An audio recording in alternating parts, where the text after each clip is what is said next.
continues right here. So one of the biggest issues, biggest challenges which people in the diaspora or we in the diaspora we are facing is for us to shop our desirable foods. It's for us to shop our desirable food. You know what I mean? The food which we've been having back at home in Africa from the various countries which we came from. For us to shop those same foods here in Europe, America, Asia, or in Australia. Those are one of the biggest challenges which we are having because the demand right now is very high, but the supply is too low. Those shops are not there, but there are Africans who are demanding for this food. And for this reason, it has given this explorer scammers. I mean, if we talk of scammers, people could scam in different ways. So people have taken the advantage of the scarcity of these African shops and food. They want for them to exploit that area, which has caused a lot of fake food. A lot of fake food, a lot of duplicated food, replica, to be sold out in the market for people to be consumed, which is a hazard to our health. There are a lot of fake foods out there.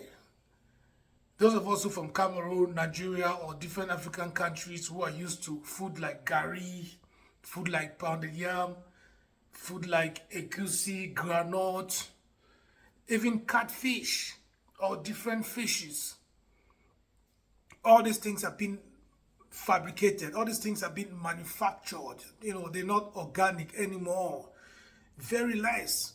2% or 3% of what is being sold is real. But the rest, man, we have to be very careful what we consume at the moment. There's just a lot of fake stuffs going out there. I've seen a couple of videos which people have like posted of how they've bought fake stuffs from the market, fake foods, fake gari, fake pounded yam, even yam itself, different stuffs. Fish, fake catfish, and there's a very big demand at the moment, but explorers have just taken advantage of this and are exploiting our people. So let's just be careful from what shops we buy all this food. If you have a certain shop which you trust the brand or you trust the shop, my sisters and brothers, I would just encourage you people to stick to those shops and get your stuff from there. Or if there is a means which you could order your own stuffs from your country through different ways, then that would be preferable, because you consuming these artificial stuffs, these fabricated stuffs, replica of what you think is the original. You consuming it is you putting your own health into detriment, into a bad state. You can end up having some very serious illness. You could be dying. You could die from cancer or different illness which could be caused by this, stuff which you've consumed. So guys out there, any of you who's watching this video, if you have any shop which you like buying your stuffs from, just make sure you maintain this shop and check what you're buying. If you take this thing home, check on the stuff, if it's gari, if it's fufu, if it's yam, if it's fish, whatever stuff, crayfish especially, arrow, all these stuff, bitter leaf, all these frozen stuff, man. It's very dangerous what we're buying out here, because we don't see these things, how these things have been pocketed before being brought overseas. We don't see that. Especially different sort of traders, people who are not from Africa, but they're trading African stuff, African food. It's very bad. We have to be very careful what we're buying from those shops. I advise people to go to your African shops. I think those African people, they might, or they would 80% of time sell you African products. I know everyone's mind is on making money, but as an African person, I would advise you to trust your own brother or sister who has a shop and try to shop from there, because they might have, or they'll probably have a good supply. They'll have an eye of what's organic or authentic. than for them to sell that fabricated stuff to you. You know what I mean? I would rather go to them than to go to a different nationals who's trading that stuff, because there might be probability that 80% of what he's trading is not from the source. It's not from the source. And mostly here in Europe, most of the shops which are trading African stuffs, they're not even owned by Africans. So there is possibility that most of those stuffs aren't original stuffs. They're just like fabricated, replicated stuffs to replicate the original. So our lives are in danger. We just have to be very careful and, be mindful of what we consume. This is an example of what I'm talking about right now.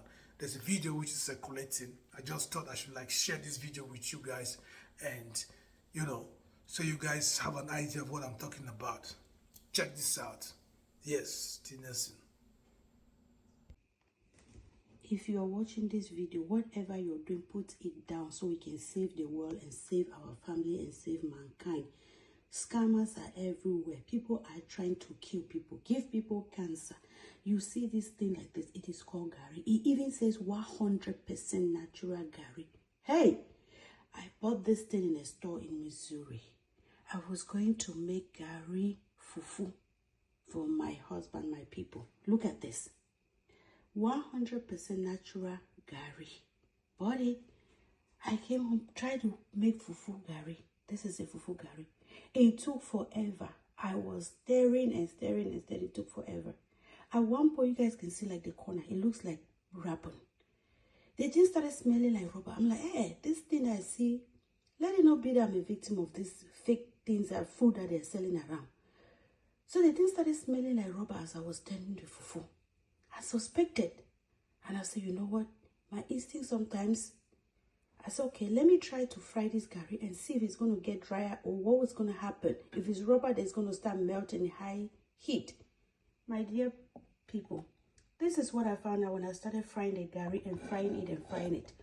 The thing started bringing out smoke. Look at that. This is food that we want to feed your family called Gary. This is what came out. After I started frying, the whole house was smoke. A smoke alarm even came on. I am showing this so nobody should fall as victim. This is not Gary. You will kill your family.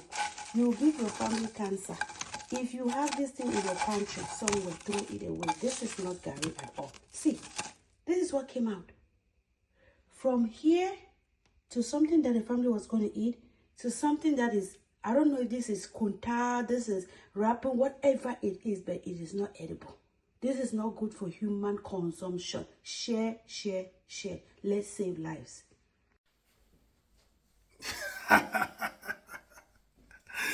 Yes, my people. I know it's not a laughable matter or a laughable situation, but it's just the way she ended the video. She said, share, share, share. And yes, share, share, share. That's exactly what I'm talking about. To all my diaspora people, all my African people here in the diaspora, I know you people are craving for your African food, but always be mindful. There are different ways you could investigate. There are different ways you could check if that product is authentic or not, like what she just said. I mean, her explanation of how she found out that that food wasn't real is really authentic. So you guys should be mindful for what you consume and mindful from where you buy your stuff. It's me, T. Nelson.